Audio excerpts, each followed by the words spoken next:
He's trying to see what did he do prior to cheating, I'm assuming, to make her not want to be the wife that he needed. No, that's no reason for you to cheat, sir. There's no reason for, no. You're not going to justify this. You're not going to judo mind, trick us. No, bye, Martell. No. Okay. Hey everybody, welcome back to the Brandy Yvonne channel. Of course, I'm your girl, Brandy Yvonne. Here in my channel, we do fun recaps, reviews, and discussions of all of our favorite shows. This video, we are talking Owns Love at Marriage Huntsville. This is season 5, episode 12, 99 Problems But a Beach Ain't One. Before we get into it, y'all, please don't forget to like the video if you're enjoying this content. Also, please subscribe to the channel. Continue to support and help this new channel to grow. Also, share the video on your social media platforms. And also comment below. Let me know what you thought of the episode, what you think of the season thus far. If you have any good gift-giving tricks, ideas, and hacks, also drop those down in the comments. We are still sharing those over here. I'm a little late with this video, y'all, but last night I was at a Friendsgiving, so I didn't even get to watch the episode today, but we're gonna get into it. Do y'all know how many more episodes we got to go? It feels like we're getting to the end here, getting to the reunion. I'm ready to go there. Anyway, episode starts out with the family, the Holtz, waking up in the morning in Destin. The chef Thomas from DC, that male flew out. He is there cooking a fabulous breakfast for the family. I forgot what all they had. I know they had avocado toast with some salmon on it and some other stuff they had going on. It looked good. He said it was a breakfast of champions. So everybody was excited. So they had Tank, aka Lil Martell, bless the food. He prayed a good little prayer. Martell said if he's proud of anybody, it's his son, Lil Martell, because he likes to pray and he likes to do a lot of things. And that just let them know they're, doing the right thing when it comes to their kids. And that's true. That's really, really good to see, him praying like that and that he enjoys it. So that was cool. So their family sat down to eat breakfast and they're talking about their favorite Destin memories. And is her name Malia, the one they call Boss Baby? She said, talking about Martell's flowered shorts again. And then Mariah said doing the jet skis. And then Tank was talking about the bike riding. He listened. He had a whole list. He said, I got more than one thing. He had a whole list. And then the little, the new baby, the little one they call Sugar Mama, I can't think of her real name. Anyway, she started naming about the dad shorts and something else, taking pictures and stuff. And I was like, she ain't been on no trip to Destin. It was so cute. You know how the youngest one just would be involved in the conversation. But I was like, I think the last trip they said Boss Baby was the little baby it was the little one at that time. So Sugar Mama, I don't think, this Sugar Mama first trip to Destin, I'm pretty sure. And even if she'd been to Destin, she wouldn't remember it. So, but it was good. It was just funny. She spoke very well though. She's a Sugar Mama for real. So anyway, Martell talked about his favorite memories riding the bikes, and he shared about their last trip they went on, and he had some videos and pictures of them doing the bikes as a family, and they put the baby in a little basket, and they showed Boss Baby in the back of the little baby thing. So yeah. So then Martell was like, oh, you keep in mind that the Scots are coming back later. And so Mel was like, she's like, say what now? And then he's like, yeah, I remember I talked to you about it, that, Latisha and Marsau gonna stop by with the kids. They're in town too. And so she was like, who said that? Shout out to Portia. She just got married to Simon. Okay. So anyway, Martell said, I talked to you about it last night. And so they showed the clip of Martell talking to Marsau, and Marsau said they were, had some business down in Florida. So they went to, is it Pensacola?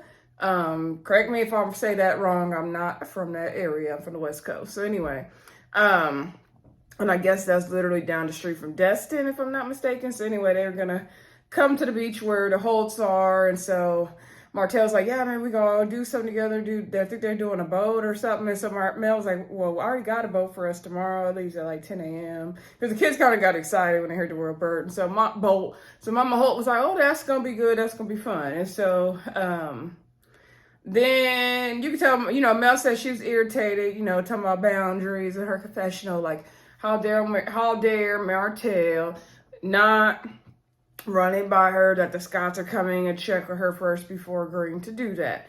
Now, I can play along with that theory and story. However, I am pretty sure that they were told, all told, to film this scene together, and that's what it is, okay? So, I could just go with both of those things. Anyway, because you could tell during the scene that they were forced to be there, all four together later on. Anyway, we see the Holts go down to the beach, y'all. They frolicking in the water, having a good time. Little sugar mama, I was like, y'all better watch her.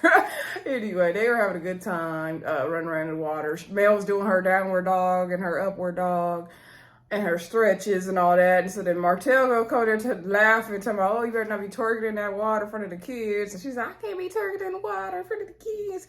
And so then he go show her a picture from Destin last year, and she's like, oh, you got all that stuff saved? He's like, no, you know, the iPhone, you know, it saved everything. So we know the iPhone works, Martell. Anywho, so then she was like, oh, you always want to be, you know, show me these pictures and send me these pictures. And she said in her confessional that Martell would always send her pictures to pull at her heartstrings with the nostalgia when they went through the 3 years of her trying to still make it work with Martell, I guess when the cheating allegations first started coming up. So anyway, and she said that's how he would always try to get her back when he would leave during those times.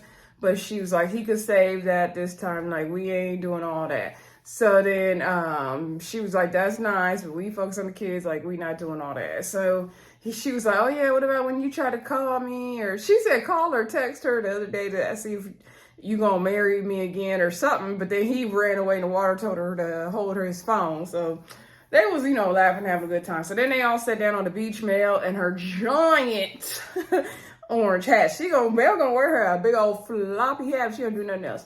So then the Scotts came up with their kids. Oh, that MJ is huge. And that second daughter too. Those kids got big, y'all. Those kids got big. So anyway, so they came up there. So you could tell Mel immediately was like irritated. And so the teacher's like, oh, hey, man, look at you with your braids, girl. You don't ever wear braids. It's the first time I see you with braids. You look so cute. Mel was like, nah, I don't do braids. I'm not a braids person. But, you know, I got them for the girls. And so Martell's like, oh, yeah, she look good in braids. He's like, wink, wink. So then Mel was like, let me go change it up. And so then the music just got awkward. It just got awkward, y'all. And so then Martell said in his confessional, like, oh, I don't know why Mel, you know, I could see her mood change when the Scotts came. And I don't know what she wanted me to say back to that. She just had to take a little jab at me to keep a wall up to let me know we not getting back together. And that's, yes, Martell, we gonna keep a wall up to let you know y'all is never, ever getting back together, sir. Anyway, he just was irritating me. So then Martell was like, okay, let's go inside. I guess Mama Holt had to watch the kids. All the kids. I hate when somebody brings some other kids and you got to watch the new kids. No, we not doing all that. So anyway, Latisha's like, yo, your grandma do these. So the adults went inside the house, I believe. And so man was cutting up watermelon for everybody. And Latisha and Marsau and Martell are sitting down and they're like, oh, this is nice, this is cute. And they're like, okay, look at y'all. And y'all on vacation together. Y'all got Mama Holt here too. And they're like, Miss Van coming too? They're like, yeah, Miss Van gonna be here later. And so she's like, wow, this is what Mel and Martell we used to. Okay. And so Miller's so irritated by that comment. It was uncomfortable. Like, Latisha didn't have to say that. Like, I get what she means because they were so used to them being together in a family unit. But it's been enough time now where we don't need to make those comments. So anyway, Martell was saying something about, oh yeah, Mel wanted to get me down to Destin. And Mel was trying to say something. He's like, shh. And I was like, oh, Martell showing off in front of Marsau. Martell was showing off in front of Marsau. Like, yeah, I'm in here. I'm on this vacation. Like, you know, man, want me back. That's the attitude he was giving me. Were y'all getting those vibes too? Anyway, I was like, Martell, you need to stop, sir. So then Mel sat down with them down there. And so they were asking what all they had planned for the day. And the Scotts planned to take the kids on the boat. Today was boat day. And Martell asked were they going to do some fishing, and they said no.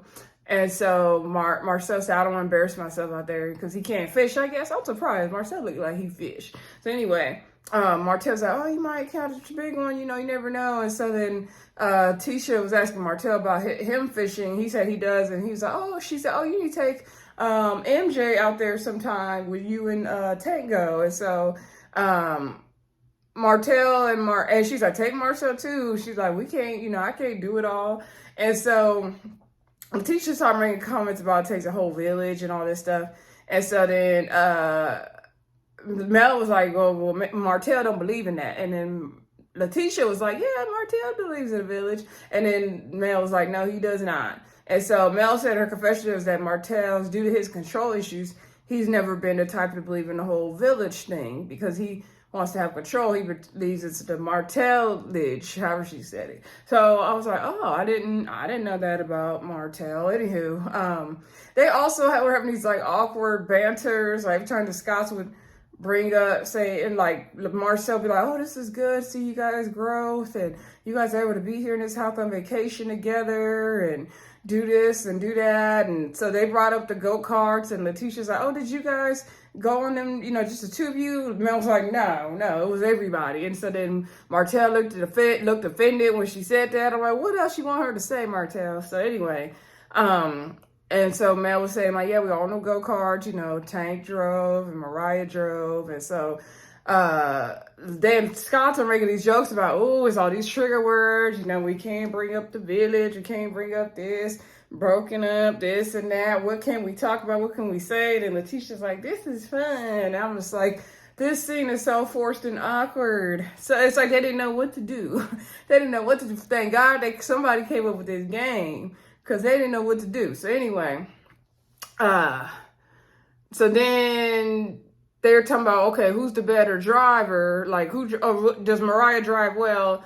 And then who taught her to drive? I guess Mel did. And then Latisha made a joke saying, like, oh, then she's not a good driver. And they're like, who the better driver? So Mel pointed to Martell. Then they decided to make it to the game, like you see on couples play on social media, right? So then Martell's like, no, turn your chairs around. So Mel's like, turn your chair, Martell, turn your chair. And so then they turn their chairs around and they got to point to themselves or to the other one. So I don't remember every single question they asked, but they were like, who's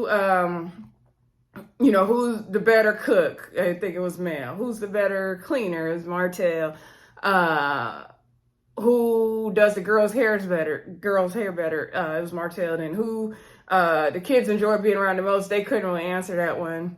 And then I think they asked who loved the hardest. And so Martell pointed to himself, and Mel was like, and then they turned around and they were like, oh, snap, like that's a trigger one. And Marcel and Latisha were making little comments. Their confessional talk about, okay, anytime we bring up a trigger word, it's automatically disqualified. So anyway, Latisha's like, no, we're gonna have fun. So Latisha looked cute in that red though, and that red lip go off Latisha.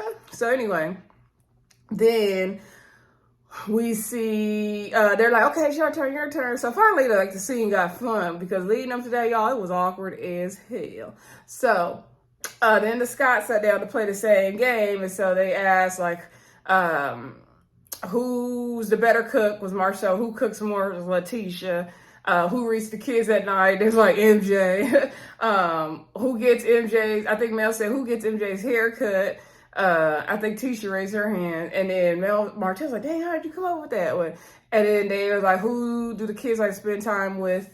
Or who's the fun parent, I think it was. Maybe it was Martell. And then they're like, who do the kids like to spend time with most? And so then they pointed to Marcel. And so Marcel was like losing because Latisha was winning everything. And so like everything Latisha does. And then Marcel was like, damn.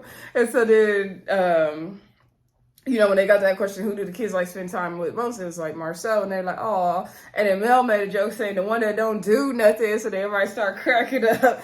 And so then Martell's like, Latisha, you awesome, girl. Like, you doing it all, girl. So Latisha like, ain't that right? Like, the parent that don't do nothing, the kids will spend the most time with, of course. That's how it goes. So it was funny to see, like, it was cool and fun, actually, to see the Scots, Latisha and Marsau and Martell Mel, like, kind of being like how they probably used to be back in the day.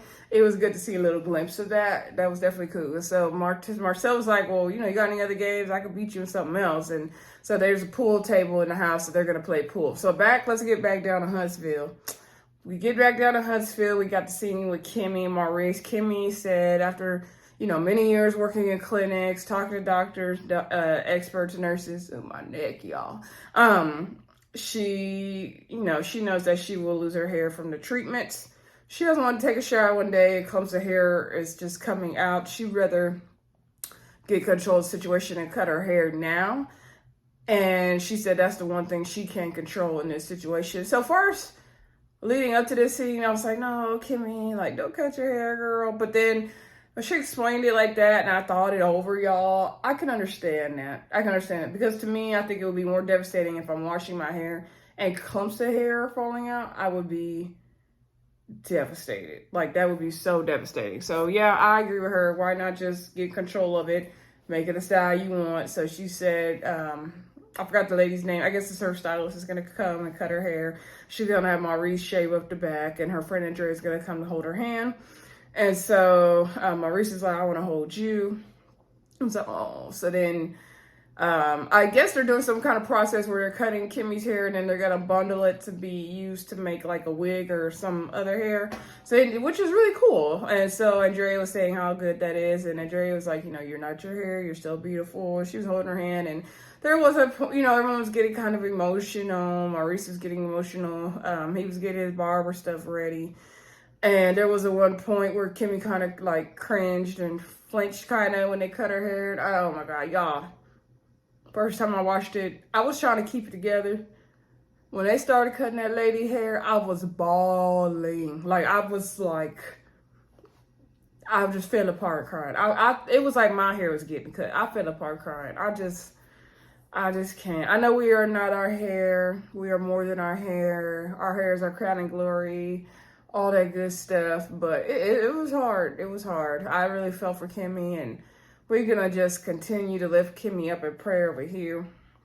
That was a powerful scene she showed us, and I'm sure she's helping so many of us women and people who go through cancer in general with that scene. So shout out to Kimmie for letting us see what she's going through at this time, because really she don't have to document none of this. She could have kept all this private. So the fact that she's brave enough to share her cancer journey with us, kudos to you, Kimmie, and we love you over here at the Brandy Yvonne channel, and we're gonna keep praying for you, girl. So anyway, they cut it, and Maurice, they're like ready for the clippers. And Maurice's face when they were ready for him to shave back her head, oh, that broke my heart. You could tell he did not want to do that. He did not want to do that. But he did it, and they were like, oh, he changing out clippers, he doing all this, he professional. And so then Kimmie was like, oh, that's how I met Maurice. My friend Patricia, I think she'd been on the show before. She was like, oh yeah, that guy Maurice, he cuts hair. So Kimmie started Facebook stalking him. And so then she, messaged him because she wanted to get Jalen's haircut, and he came over, and that's the first time she started really getting to know him. Maurice is like, I didn't know I was going over to be interviewed.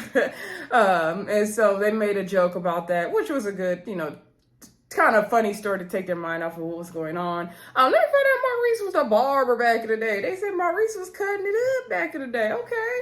He a hustler. Them Scots are hustlers. So anyway, they cut Kimmie's hair to a cute little like pixie style. She had a little swoop. And so the girl gave her some earrings, Andrea, and so they were like, you look good, you look cute. And Maurice like, you really look good, you really look cute. Like, she looked cute. That hairstyle was cute that they came up with. And Maurice like, wow, y'all, you did that so fast. And so Kimmie seemed like she liked it, but it wouldn't be her first choice of a style per se. And so in the bathroom, she was kind of looking at herself. I think she was devastated. And so Maurice was like, are you okay? And she's like, yeah. And he's like, you sure? She's like, yeah. And he was like hugging her, and she said, it is what it is. And I was like, oh, that sucks. Oh, that just broke my heart, y'all. She deep down inside probably didn't, no woman wants to cut your hair. And Kimmie had beautiful hair. Her hair was long and thick and very pretty. So, and that's something, especially for Black girls, we strive for, right? And so, but she looked cute to short style, and I hope Kimmy, you know, embraces her new look. I know it's tough, everything she's going through. Oh, that was hard, y'all. That was hard. Let me know what y'all thought of that scene. Would you have cut your hair also? Let me know in the comments. So anyway, back over to this Destin, Florida trip. So Marsau and Marsau and Martell are shooting pool. And so Marsau was saying how the trip to Africa really kind of changed him. And now he, you know, wants more time. And Martell was like, oh, for thinking about stuff, planning, being creative. And then he was like, no, more time with the kids, more time to do this, more time to do that. So anyway,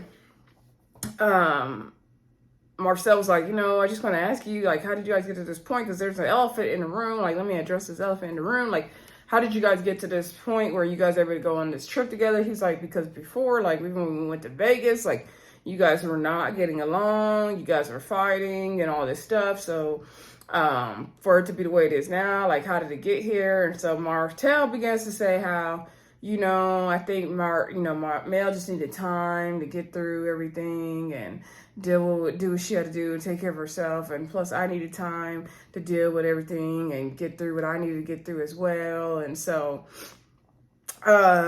Martell then begins to say that, you know, when they were married, you know, he was always putting the blame on Mel, why he, you know, cheated because she wasn't taking care of this and that, like, you know, having sex with him as much as he wanted and cooking and all that. And he was putting the blame on her. But now he's at the point where he's questioning, like, okay, what was I doing during that time to make her check out of the marriage? Like, I must have been doing something to make her not want to do those things anymore as part of the marriage.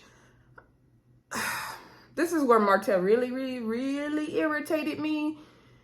Because it's almost like he wants to justify his cheating in any way possible. So now he's not so much blaming her. He's trying to see what did he do prior to cheating, I'm assuming, to make her not want to be the wife that he needed. No, that's no reason for you to cheat, sir. There's no reason no. You're not going to justify this. You're not going to judo mind, trick us. No, bye, Martell. No. Okay, so he was like, yeah, I could have been more patient. I could have did things different. I could have tried to address the issues that were making her not want to do those things. And I'm just like, what? Like, oh, because Mel wasn't doing all this and that was your reason to go cheat? Like, no. Ugh. Martell, please stop. Please stop. So then Marcel was saying, you know, when you get married, you know, you just have sex less. Don't you think that's a possibility? And Martell's like, yeah, I see that. Like, we've had those talks before. Like, I totally, you know, get that. You know, I could have been more patient. I could have done things differently, and I wish I would have, and all this stuff. And so I was like, goodbye, Martell.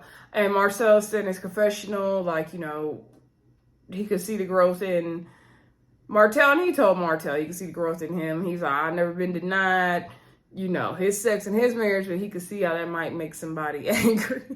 So, because, you know, Marcel and Martell also began to talk about, you know, Martell said coming down the pipeline, like, it's good you guys get along now, but later on, you know, you guys are both going to be dating people.